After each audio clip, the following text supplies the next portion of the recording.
Madame la ministre, ma question porte sur la réalisation de la ligne 17 qui doit relier la gare Saint-Denis-Pleyel et le Ménil-Amelot en traversant 13 communes, 3 départements au nord-est de l'Île-de-France. C'est une ligne qui est très attendue. Elle est très attendue par les habitants, par les élus qui se sont mobilisés. Et pour cause, parce que la ligne 17 va permettre une circulation plus fluide, des gains de temps pour des trajets qu'on appelle des trajets dits de banlieue à banlieue. Et c'est aussi une ligne qui va nous permettre de rejoindre Paris plus facilement et des pôles d'activité autour de Paris. Comme je suis députée de Sevran, Tremblay et Villepinte, vous imaginez combien je suis attachée et attentive à ce projet de ligne qui doit permettre de relier la zone du Grand Roissy à l'agglomération parisienne. C'est aussi un moyen de faciliter l'accès au parc des expositions à Villepinte et de désengorger la ligne B du RER qui est aujourd'hui saturée avec ses 900 000 usagers chaque jour. Depuis des années, nous nous battons pour que la priorité des moyens publics soit donnée au transport du quotidien, notamment à la rénovation du RER B, contrairement à un certain nombre de choix soutenus par votre gouvernement en faveur du CDG Express, ce train des riches dont les habitants n'auraient au fond aucun avantage. Et je voudrais à ce sujet saluer Charlotte Blandiot-Farid, qui est la maire communiste de Mitry-Mory et qui se bat, et nous battons ensemble, contre le CDG Express et qu'elle a réussi à arracher une victoire juridique, ce qui n'est pas rien. Alors, si je vous interroge sur la ligne 17 aujourd'hui, c'est parce que nous sommes dans une situation d'incertitude dans la mesure où il y a eu cette remise en cause du projet Europa City voulu par la famille Mulliez sur le triangle de Gonesse. La question de l'opportunité de la gare sur la ligne 17 au triangle de Gonesse est posée.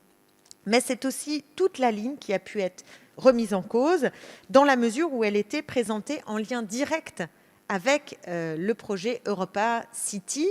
Alors, j'aimerais bien que vous nous donniez aujourd'hui la certitude qu'il n'y a pas de lien entre le projet de ligne 17 et ce qu'il va se passer sur l'aménagement du triangle de Gonesse. Et notamment pas de lien avec le projet Karma voulu par la famille Mulliez, cette espèce de grand complexe commercial contre lequel je me suis particulièrement mobilisée. Parce que, au fond, ce qui motive la construction de cette ligne 17, c'est un enjeu de mobilité et que cela reste, à mon sens, inchangé. Donc, je voudrais savoir si vous pouvez aujourd'hui nous confirmer cette ligne et nous donner des éléments sur les délais. Et j'attends ici un engagement fort de la part du gouvernement, associé aussi, peut-être vous pouvez nous en donner aussi quelques éléments, à l'avenir du triangle de Gonesse. Et pour ma part, je défends le projet Karma, qui est un projet d'économie circulaire qui permet de préserver les terres agricoles avec à la fois du maraîchage, du recyclage et de la formation au métier de l'environnement. Et là aussi, j'aimerais bien avoir votre sentiment et plutôt votre engagement sur cette question fondamentale pour l'Île-de-France. Merci Madame Autain. La parole est à Madame Emmanuelle Vargon, ministre en charge du logement.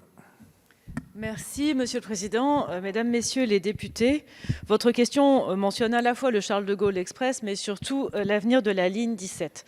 En ce qui concerne le Charles de Gaulle Express, je rappelle simplement que son objectif est de favoriser le report modal de la route vers le mode ferré et de renforcer l'attractivité de la région capitale.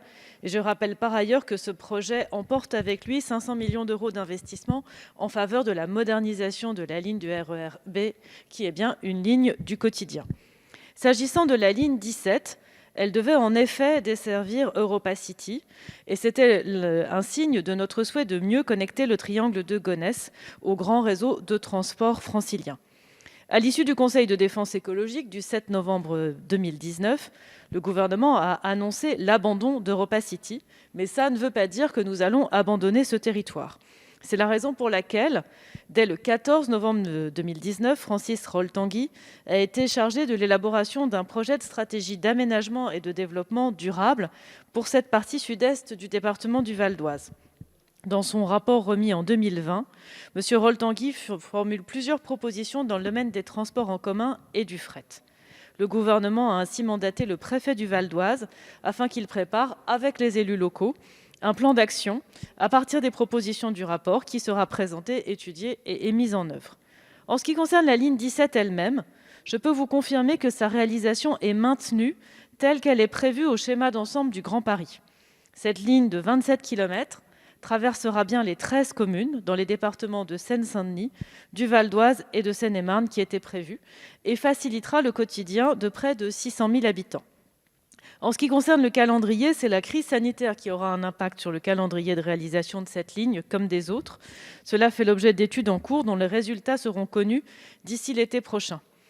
Enfin, pour que cette ligne puisse se réaliser, il convient de rester attentif aux suites du recours contentieux contre l'autorisation environnementale de cette ligne 17, qui évidemment risque d'avoir un impact sur le calendrier et la réalisation du projet.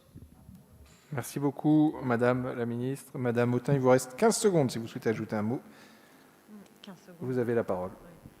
15 secondes, c'est très compliqué, mais je retiens qu'il y a donc l'engagement de l'État sur la ligne 17, que la question de la gare du triangle de Gonesse reste entière, et que le CDG Express, le gouvernement est pour, et je maintiens que c'est un train pour les riches, 24 € le trajet, et au détriment des investissements nécessaires pour la ligne RER B, indispensable pour la qualité des transports et le quotidien des Franciliens. Merci, Madame Autain. Du coup, vous en avez pris 30. Mais